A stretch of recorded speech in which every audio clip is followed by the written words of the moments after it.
Welcome back, Physics 30. Apparently I missed a couple of pages, so I'm just going to do them with this part 2 video. So number 7a, what I missed, distinguish between independent variable and dependent variable.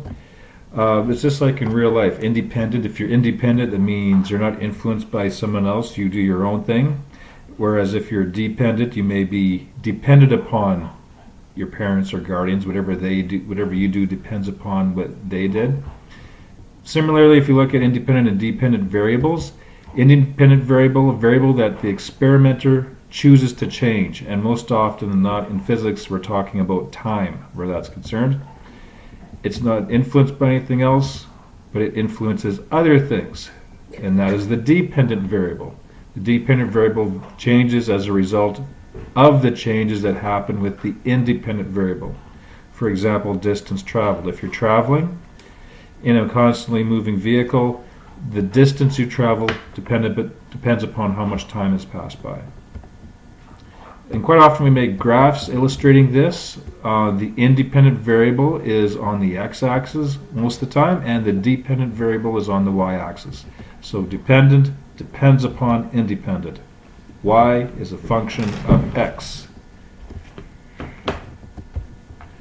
And if you were dealing with uniform motion, you would have touched on this in Science 10. A distance time graph, if it's a straight line, that indicates uniform motion, constant velocity. As time passes, the distance is moving at a constant rate. Now the next question here, number 9, deals with page 9 in the duotang. So if you can turn to that page, you'll see a graph there, just basically reading off the graph. How far did the car travel in between 20 and 40 seconds?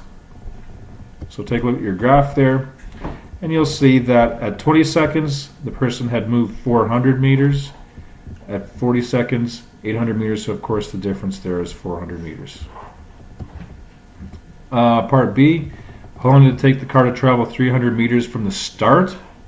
And just simply interpolating on that graph, you would see at the 300 mark, that represents 15 seconds. Now, the vocab that I missed there too at the start, motion, change in position with respect to an observer after a passage of time. So this is a diagram that you've seen before here. This observer on the sidewalk would see the driver moving away from him.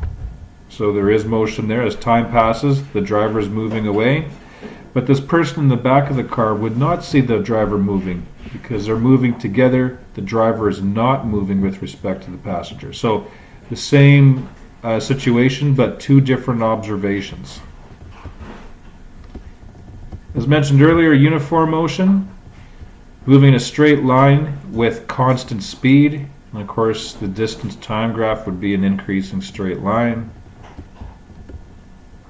Non-uniform motion, remember earlier the three possibilities I discussed.